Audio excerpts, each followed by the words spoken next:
Good morning, Steelers Nation. Happy Tuesday. Hope everybody having a fantastic start to the week. I'm Daniel. This is State of the Steelers. Today we're going to be talking about the rookie class getting their new jersey numbers. There's been some surprises, some that are not so surprised. And so I'm going to kind of just run down them, put them in numerical order, and talk about the numbers that they were given and what I think about them. So the first one's going to be Chris Oladokun. He's number 5. He's was formerly number 6 in college. So our punter is number 6 right now. So he couldn't take that number, so he drops down to number 5. I think Oladokun's going to be our third string quarterback in the long run. I think that him and Kenny Pickett are going to be the two quarterbacks that are going to be going into the start of the season that are going to be on the 53. I think that the battle for the other quarterback position is going to be between Mitch Trubisky and Mason Rudolph. Whether that's the number 1 position or the number 2 position is yet to be seen. If Kenny Pickett comes into training camp this year and just blows it out of the water and or is even close to the same performance of Mitch Trubisky or Mason Rudolph, then I think he's going to get the notch. He's going to get the starting gig. And so at that point, whoever loses between Mason and Mitch is probably going to get traded or cut. And so, with that being said, I think number 5 is going to be staying on the team this year. It's a mobile quarterback. He's going to be one that I think our scout team's going to make a lot of use of, especially during the times when it comes to us playing against mobile quarterbacks, especially in our division. Speaking of mobile quarterbacks in our division, the next one is Kenny Pickett. He's going to be our first round pick. He's coming in at number 8. No surprise. He was number 8 in Pitt. He's bringing that number along, transferring it over from Pitt to Pittsburgh and bringing it with him. So for everybody who already pre-ordered or has made a number 8 jersey with the Pickett name on the back, no need to worry. It's number 8. Next, we got George Pickens. He came in at number 14. This is the one that I'm like, about, to be honest with you. Last number 14 that I can recall is Lima Swede, and he was known for dropping the ball a lot. And before that I can recall was Neil O'Donnell, and he wasn't known for doing very much good here either. Last time, if everybody remembers that he was in a Steelers uniform, he threw 2 picks to Mr. Brown of the Dallas Cowboys in Super Bowl 30. And it was that was the start of my Steelers football fandom, so to speak, was with Neil O'Donnell. I started watching football in the 90s. I was born in 1986, so I'm 36 years old. So I was very young when I started watching the Steelers, but from what I can remember, it was probably around 93, 94. Season as far back as I can remember the actual football games. I recall watching the Steelers playing in, 93 against the Chiefs and losing in that game against Joe Montana in the playoffs, and then the following year against San Diego Chargers in the playoffs. And so I'm from Texas, so in 1995, the 95 season, us losing to the Dallas Cowboys in the Super Bowl, that was the start of I was just into football. I had just fallen in love with the sport and with the Steelers, and that was my first heartbreak. And so I didn't think I went to school for, probably a week after that game. And so just because I didn't want to hear it, I didn't want to believe it. And to be honest with you, to this day, I've not seen that game outside of when it was broadcasted live. That one and the Super Bowl against Green Bay are 2 games that I've not watched since they aired live. It's too heartbreaking.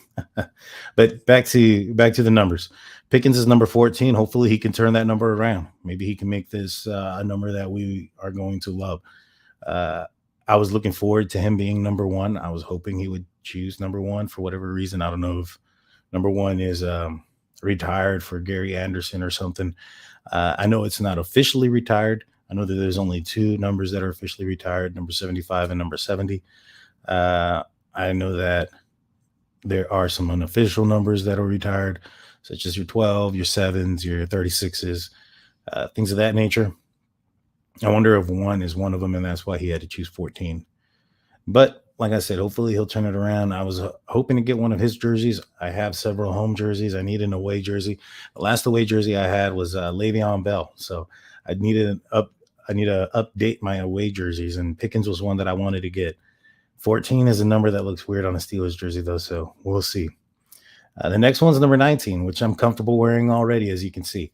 That's Calvin Allison III. He chose 19. It's interesting.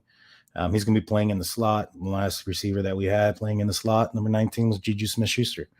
And so him taking the number, I don't think it's any kind of like shot at Juju. Juju's number 9 now with the Chiefs. And so I think if anything, it's just going to be it's a strong receiver number. It's one of the numbers that are in the teams that are available. And I think we're going to be seeing number 19 run around the middle a lot and past a lot of defensive backs. Next one's going to be Conor Hayward. He came in at number 83. That's kind of solidifying, or him telling everybody that he's a tight end. You know, he didn't get us a 20s number or a 30s number or 40s number. He got an 83. The last 83 that we had of substantial value was Heath Miller. And so I know we've had a couple of guys come in since then that have taken 83. However, the last real 83 was Heath. And so him taking that number is saying, hey, you know what? I'm a tight end. I'm going to play the tight end position. And I'm here to show it up. Now, the last player that took a great former player's number, in my opinion, was number 53. It didn't work out so well for Kendrick Green in his first year. Hopefully he can turn that around. The next one's going to be Mark Robinson. He chose number 93, which was the number that was for Joe Schobert last year. Plays the same position, middle inside linebacker. Robinson, I don't think is going to be on the 53 once it's all said and done. He was the former running back that's only played inside linebacker, I think, 1 year in college. He's a project. He's somebody that I think we're going to stash on the practice squad unless he does some incredible things in the special teams portion of play. Then I think that's probably where he's going to find his spot this year. And last but not least is number 98, DeMarvin Leal. DeMarvin used to be number 8 in college. And, well, now that I think about it, I think last year current safety Carl Joseph wore number 8 briefly. So I guess Kenny Pickett won that battle. Well, anyways, going back to DeMarvin Leal, he chose number 98, putting a 9 in front of the 8 that he wore. It's a strong number. The last person to wear that was Vince Williams. And, you know, DeMarvin, he's going to be good. I'm looking forward to that. If he makes 53 and he shows up, that might be my white jersey, to be honest with you, my away jersey. Right now I have that I'll be wearing probably primarily. I currently have a Freiermuth color rush jersey, and that's the one that I wear a lot. Now I can use maybe my 19 again, now that Calvin Austin III's, sporting the 19. And so those are our numbers. Those are the numbers for the draft class that we drafted, the rookies. Let me know what you think. Let me know if there's anybody that you like. Put it in the comments. Let me know if there's a certain jersey that you are going to choose. Which one are you picking, and which style are you going to go with? The home, the away, maybe a throwback, maybe the color rush? Let me know in the comments. Also, while you're there, please like and subscribe and hit that notification bell button. That way you guys get notified of our daily segments of Steelers talk, which is what I do every morning. And also on Mondays and Fridays, I usually go and do a live cast. And where I talk on Fridays, we do Q&As. On Mondays, it's more about what's on my mind, so to speak. And so this week, we're going to be moving our Fridays to our Thursday night, just because we have the schedule release party going on. And I want to react to who we're going to be playing, which reminds me, I'm a season ticket holder, guys. So if you guys are interested in purchasing tickets this year, I usually only go to 2 games a year. I go to back-to-back games most of the times. So the rest of the season I sell. And so if you guys are interested in any of those tickets, please email me at stateofthesteelers@gmail.com. And I'll love to get in touch with you, and then we can work something out. I'm in the lower level of the end zone, section 122. It's a great view. And so today's question of the day comes from David G from Facebook. He says that, now that the draft is over, do you think that all 22 starters are on the team? Great question, David G. So basically, prior to us signing KZ and Edmonds, Kevin Colbert had came out stating that we had one position available that we had 21 starters of 22 positions. He didn't say we had the 22 or 21 starters. He said 21 capable starters. So that's interesting. Second of all, he stated that, well, now that we have Edmonds, I think that kind of solidifies that one spot he was talking about. I don't think anybody else is going to come on. I think that barring injury or anything crazy happening, I think that the 22 starters are on the team, or the first week one starters are on the team. I think that the remaining people that we may potentially pick up is probably going to be depth pieces. Preferably, in my opinion, I'm hoping that we get somebody in the outside linebacker position to spell Watt and Highsmith. I spoke about this last night on the live. Please go back and watch that, and give that one a like and a comment as well.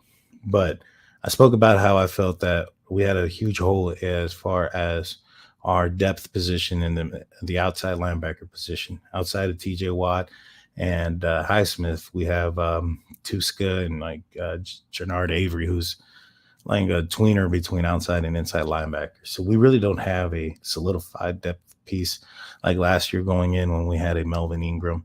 Now, I don't think we need to get in Melvin Ingram or somebody of that stature or veteran of that kind, but I think we do need to add somebody else. I really was hoping that we would keep Taco Charlton.